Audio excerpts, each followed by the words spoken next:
Hello, good morning student. कैसे हैं आप सब? आई होप आप सब अच्छे होंगे। मैंने इससे पहले अभी डीएपी क्लास की मैं कुछ चैप्टर्स पढ़ा रही हूँ आपको, क्लास 8 की, फिर 10 क्लास की मैं अभी पढ़ा रही हूँ। अभी मैंने लाइफ प्रोसेस स्टार्ट किया है एंड अब मैं स्टार्ट करूँगी उसका पार्ट 1 मैंने वीडियो पे डाला है, आप उसका देख सकते हैं। आज मैं स्टार्ट करूँगी light chapter, reflection and refraction. अब लाइट क्या होता है? लाइट एक फॉर्म ऑफ एनर्जी होती है। रिफ्लेक्शन ऑफ लाइट क्या होता है? The bouncing back of light when it is hits a polish surface like mirror. क्या होता है? लाइट किसी भी पॉलिश्ड सरफेस से टकरा करके वापस जाती है, उसी को हम लोग क्या बोलते हैं? रिफ्लेक्शन। जैसे यहाँ से लाइट आया, मान लीजिए ये आपका कोई सरफेस है, ठीक है, पॉलिश्ड सरफेस लाइक मिरर, यहाँ से कोई लाइट आई एंड यहाँ से टकरा करके वो वापस गई, इसी को हम लोग रिफ्लेक्शन बोलते हैं, जो हमने पहले से पढ़ा हुआ है। अब लॉज ऑफ रिफ्लेक्शन आपकी क्या है? दो है, एंगल आई और एंगल आर। एंगल आई क्या होता है? इंसिडेंट रे, आने वाली रे, और एंगल आर क्या होती है? रिफ्लेक्टेड रे, मतलब टकरा के जाने वाली रे। आने से यहाँ पे टकरा के जो वापस गए उसको बोलते हैं रिफ्लेक्टेड रे। ये दोनों बराबर होते हैं। Angle of incident and equal to angle of reflection. And यहाँ पे आपका नॉर्मल रे होता है, नॉर्मल मिरर होती है, ठीक है। यहाँ पे मिरर है, ये आपका नॉर्मल है। तो इंसिडेंट रे एंगल आई यहाँ से मिरर पे टकराई और टकरा के रिफ्लेक्ट हुई, जिसको एंगल आर बोला गया। ये हमारा फर्स्ट लॉ है रिफ्लेक्शन का। सेकंड है the incident ray, the reflected ray and the normal are lie in the same plane. ये सेम प्लेन पे आपको दिखेंगे, इंसिडेंट भी, नॉर्मल भी और रिफ्लेक्टेड भी आपको सेम प्लेन पे दिखाई देंगे। अब मिरर्स हमें पता है दो तरह के हैं, concave mirror and convex mirror. Concave mirror में क्या होता है? आपका रिफ्लेक्टिंग सरफेस इधर होता है एंड यहाँ पे आपका क्या है? लाइट आ रही है, ठीक है। ये दोनों जो होते हैं बोथ मिरर्स स्फेरिकल होते हैं। और कॉन्वेक्स में क्या होता है? आपका रिफ्लेक्टिंग सरफेस इधर अंदर के साइड पे होता है, ठीक है। एंड इधर कहाँ पे होता है आपका? ये बाहर के साइड पे, यहाँ से आपकी लाइट आती है बाहर पे, ठीक है, और यहाँ पे लाइट अंदर पे आ रही है, ठीक है। कॉनकेव मतलब केव ऐसा, एंड कॉन्वेक्स ये बाहर वाला हिस्सा, ठीक है। कॉनकेव, कॉन्वेक्स, ठीक है। इस तरह से आप अपने हाथ से याद रख सकते हैं कॉनकेव मिरर और कॉन्वेक्स मिरर के बारे में। आई होप आपको ये समझ में आ गया होगा। अब स्फेरिकल मिरर, तो इसमें कुछ टर्म्स है जो हमें सीखने हैं। तो हमारा पोल मिड पॉइंट होता है, ठीक है। कोई भी स्फेरिकल, मान लीजिए ऐसा आपको दिख रहा है हाफ ऐसा मिरर का, पर ये कैसा होता है? स्फेरिकल। अगर आप इसका पूरा देखें तो इसका जो मिड पॉइंट होता है वही पोल कहलाता है हमारा, ठीक है। यहाँ पे मिड पॉइंट पोल पी। अब centre of curvature C, centre of curvature C, तो is the centre of curvature their sphere from which the mirror is cut off, ठीक है। सेंटर ऑफ कर्वेचर आपका कहाँ पे होता है? जहाँ से आपका क्या बोल रहा है? Centre of their sphere from which mirror is cut of, जहाँ से मिरर आपका कट ऑफ होता है वहाँ पे आपका सेंटर ऑफ कर्वेचर होता है, यहाँ से पोल से आगे, ठीक है। अब प्रिंसिपल एक्सिस पी ए से डिनोट करते हैं the line which join pole to centre of curvature, ठीक है। प्रिंसिपल एक्सिस एक ऐसी लाइन है जो क्या करती है? जोड़ती है। प्रिंसिपल एक्सिस पी ए हमारे को जोड़ती है कौन से लाइन को?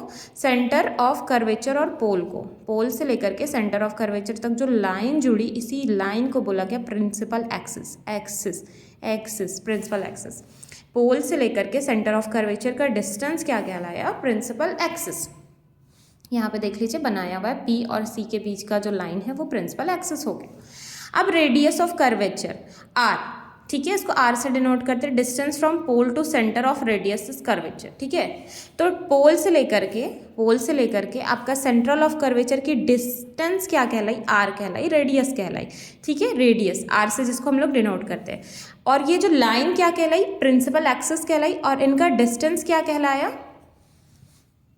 आप देख सकते हैं यहाँ पिक्चर में, ये जो प्रिंसिपल हमारा ये जो मिरर है इसमें पोल है और सेंटर ऑफ कर्वेचर है। ये जो लाइन थी ये प्रिंसिपल एक्सिस कहलाई, और इसका डिस्टेंस जो था पोल से लेकर के सेंटर ऑफ कर्वेचर के बीच का डिस्टेंस क्या कहलाया? हमारा रेडियस, जिसको हम आर से डिनोट करते हैं। अब हमारा next topic principal focus, focal length. Principal focus को हम लोग कैपिटल एफ से डिनोट करते हैं एंड फोकल लेंथ को स्मॉल एफ से। When we talk about focus, जब हम फोकस के बारे में बात करेंगे तो parallel rays of light both concave mirror and convex mirror में होंगे, ठीक है। तो क्या होगा यहाँ पे? कैपिटल एफ कहाँ से होगी? पैरेलल लाइट आएगी, पैरेलल लाइट। देखिए इधर भी आ रही है, इधर भी आ रही है, ठीक है। और यहाँ पे मीट हो रही है कॉन्वेक्स में ऑपोजिट साइड पे और कॉनकेव में उसी साइड पे, ठीक है। तो कॉन्वर्जिंग होती है यहाँ पे, मिलती है, एंड यहाँ पे क्या होती है, डाइवर्जिंग होती है, जाती है, ठीक है। कन्वर्ज इकट्ठे करना, डाइवर्ज फैला देना। तो कॉनकेव मिरर में आपका P है और C है, और ये जो लाइन है प्रिंसिपल एक्सिस कहलाई, और इनके बीच का डिस्टेंस R रेडियस कहलाया। अब यहाँ से एक लाइट आ रही है, ठीक है। अब ये लाइट क्या कर रही है, टकरा करके यहाँ पे जो लाइट मिल रही है इसी को हम लोग क्या बोल रहे हैं, फोकस बोल रहे हैं, ठीक है। जो लाइट बोला गया था ना पैरेलल रेज, तो पैरेलल है ये दोनों एक दूसरे के। अब ये जो लाइट आई यहाँ पे जो मिली इसी को हम लोग क्या बोला, फोकस, ठीक है। एंड यहाँ पे कॉन्वेक्स में भी सेम है, पैरेलल लाइट आई बट ये उल्टे साइड पे मिली एंड क्या हो गई, डाइवर्ज हो गई, तो यहाँ पे हमारा ये फोकस हो गया। उसके बाद नेक्स्ट टॉपिक है हमारा for spherical mirror in our syllabus. R को हम लोग क्या लेते हैं, 2f लेते हैं, ठीक है। r is equals to 2f। R किसके बराबर होता है, रेडियस आपका 2f के बराबर होता है, आधा आधा, ये f, ठीक है, 2f के इक्वल होता है। अब हम देखते हैं कि हमारा ये कन्वर्जिंग मिरर मतलब कि कॉनकेव मिरर है, और ये डाइवर्जिंग मिरर मतलब कि कॉन्वेक्स मिरर है। अब यहाँ पे अब देखो कि हमारी पैरेलल रेज आ रही है, यहाँ पे हमारा लाइट रिफ्लेक्ट होके मीट हुई, यहाँ पे लाइट रिफ्लेक्ट होकर के मीट हुई है। तो ये जो है ये हमारा f है, स्मॉल f, ठीक है, स्मॉल f, ये कैपिटल F जहाँ पे मिला, और ये जो डिस्टेंस है ये f है, और यहाँ से यहाँ का डिस्टेंस स्मॉल f है, तो इसलिए इसको 2f बोला जाता है। मतलब r जो है वो आपका, r क्या था, P और C के डिस्टेंस को बोला गया। तो जब ये आधा हिस्सा स्मॉल f हुआ तो ये आधा हिस्सा स्मॉल f होगा। ये जो जिस पॉइंट पे वो बोला ये कैपिटल F है, बट ये वाला जो हिस्सा होगा आधा हिस्सा, ये हम लोग स्मॉल f बोल सकते हैं, ठीक है। तो स्मॉल f मिलके 2f बन गया, ठीक है। अब image formation characteristic, at least 2 rays of light meet, तब क्या बनेगी, इमेज बनेगी। दो अगर आपकी रेज मिलती है, 2 लाइट रेज, तो आपकी क्या बनती है, इमेज बनती है। If rays of light actually meet, तो रियल इमेज बनता है। जब आपका एक्चुअल में वो रेज ऑफ लाइट मिलती है तो रियल इमेज बनता है। If rays of light appear to meet, लगता है कि मिल सकती है, तो वर्चुअल इमेज बनता है। अब इमेज फॉर्मेशन हम लोग करेंगे कॉनकेव मिरर का। अब रूल है यहाँ पे, first if a ray of light parallel to principal axis, parallel, principal axis क्या था, P और C के बीच की लाइन, ठीक है। अगर कोई लाइट जो है वो इसके पैरेलल है, मतलब इसके सीधे हैं, तो रिफ्लेक्ट जो होगा वो कहाँ से होगा, फोकस से होगा। बहुत ईजी है, एक एक कहानी को अगर आप बार बार अच्छे से देखोगे ना, इस वीडियो को 2-3 बार, तो दिमाग में अच्छे से छप जाएगी आपकी सारी चीज़ें। क्या बोल रहा है कि प्रिंसिपल एक्सिस से लेके सेंटर ऑफ कर्वेचर, मतलब कि प्रिंसिपल एक्सिस क्या है, पोल से लेकर के सेंटर ऑफ कर्वेचर का ये है, लाइन है। तो ये लाइन के एक लाइट आ रही है जो पैरेलल है, तो जब तुम्हारी प्रिंसिपल एक्सिस से कोई लाइट पैरेलल आएगी तो वो फोकस से होके गुजरेगी। यही हमारा रूल 1 बोलता है। रूल 1 क्या बोलता है, प्रिंसिपल एक्सिस के सामने एक लाइट आ रही है पैरेलल रे, वो जब टकराएगी और रिफ्लेक्ट होगी तो आपकी फोकस पे वहाँ पे बनेगा इमेज, ठीक है। तो रूल 1 यहाँ पे हम लोग समझ चुके हैं, आई होप आप समझ गए। उसके बाद सेकंड है हमारा, इफ रे पास फ्रॉम फोकस, अगर रे फोकस से गुजर रही है, अगर रे फोकस से गुजर रही है, ठीक उसका उल्टा होगा। अभी क्या था पीछे वाले पे कि तुम्हारा प्रिंसिपल एक्सिस के पैरेलल था तो फोकस से गुजरा था, बट अभी क्या बोल रहा है कि फोकस से लाइट गुजरेगी तो कहाँ चली जाएगी, पैरेलल हो जाएगी प्रिंसिपल एक्सिस के। अगर फोकस से गुजरी तो पैरेलल हो गई प्रिंसिपल एक्सिस के। दैट्स इट, यही रूल 2 बोल रहा है। थर्ड रूल बोल रहा है, light of ray pass from centre of curvature then it's reflect the mirror and back from centre of curvature. क्या बोल रहा है कि अगर कोई लाइट तुम्हारी सेंटर ऑफ कर्वेचर से आ रही है तो वो वापस भी उसी से चली जाएगी।